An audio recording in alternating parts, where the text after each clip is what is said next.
성경에 나오는 인물들 가운데에서 가장 지고한 인생, 아픈 인생, 그리고 분노와 트라우마로 점철된 인생, 그리고 배신과 불신의 인생, 어찌 보면 억울함의 종합 세트로 산 사람은 단연코 요셉이 아닐까, 이런 생각을 합니다. 요셉은 피부치였던 그의 형들에 의해서 철저하게 배신당해 애굽의 노예로 팔려갑니다. 그 보디발의 집에서 노예 생활을 해야만 했습니다. 얼마나 억울했겠습니까? 그리고 이 사람이 가지고 있는 그 트라우마는 이루 말할 길이 없었을 거예요. 그뿐이 아니고 그는 억울하게 옥살이도 했습니다. 아마 요셉의 마음 안에 날마다 분노를 품고 또 품고 내가 언젠가는 그 인간들에게 원수를 철저하게 갚을 것이다, 이런 마음을 가지고 그가 살았다면은 아마 그네들의 그 목숨이 부지하기 힘들었을 거예요. 근데 이 여호와 하나님의 위대한 종이었던 이 요셉은 그렇게 행사하지 않았습니다. 오히려 그 모든 사람들을 용서했고 하나님의 은혜와 하나님의 인도하심과 긍휼 가운데에 그 모든 것들을 신앙적인 견지로 다 승화시켜 버렸습니다. 믿음이 승리하는 모습을 요셉의 인생을 통해 우리는 바라볼 수가 있는 것입니다.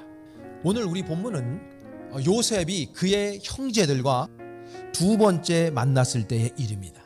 오늘 본문에 보면 요셉이 형들에게 이르되 내게로 가까이 오소서. 그들이 가까이 가니 이르되 나는 당신들의 아우 요셉이니 당신들이 애굽의 판자라.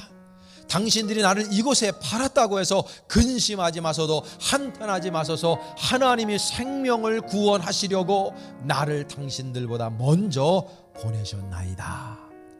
여러분, 우리는요 때로는 고난을 만날 때 하나님을 원망합니다.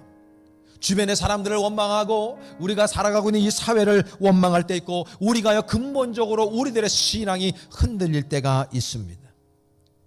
우리들의 문제를 사람의 관점으로 보면 여전히 불안하고 초조하고 염려하고 근심하고 걱정할 부분들로 점철되어져 있습니다.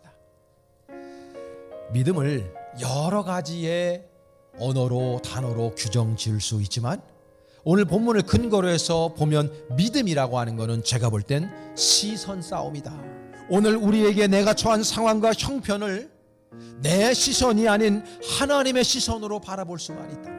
내 앞에 놓여져 있는 그 두려움과 내 앞에 놓여져 있는 그 아픔과 역경과 어려움과 도저히 내 능력으로는 해결할 수 없는 문제를 내 관점이 아니라 하나님의 관점으로 바라볼 수만 있다면, 여러분, 그 문제는 더 이상 문제가 아니고 우리들에게는 디딤돌이 될 줄 믿습니다. 더 나아가서 예레미야 29장 11절에 또 이런 말씀이 있습니다. 여호와의 말씀이니라. 너희를 향한 나의 생각을 내가 아나니 평안이요 재앙이 아니니라. 너희에게 미래와 희망을 주는 것이니라. 하나님 말씀하고 있어요.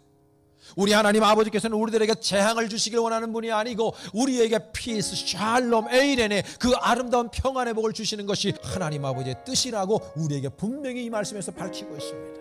우리의 관점을 하나님의 관점으로 바꾸기만 하면, 신앙적인 관점으로 바꾸기만 하면 우리들 안에 놓여져 있는 너무나도 큰 홍해 바다와 같은 그런 문제들, 애굽의 철병과 같은 그런 문제들, 그리고 요셉이 느꼈던 그 여러 가지의 트라우마와 아픔과 쩔기와 배신감들, 그래서 오는 인생의 문제들, 이 모든 것들을 하나님의 관점으로 바라볼 때, 뒤집어 생각할 때 더 이상 그거는 우리에게 문제가 될 수 없다는 것을 우리에게 가르쳐주고 있습니다. 사랑하는 여러분, 여러분들이 가지고 있는 문제를 한번 뒤집어 보시기 바랍니다. 그리고 그 안에 숨겨져 있는 하나님의 아름다운 비밀, 평안, 복의 비밀, 기적의 비밀을 여러분들의 것으로 만드시기를 축복합니다.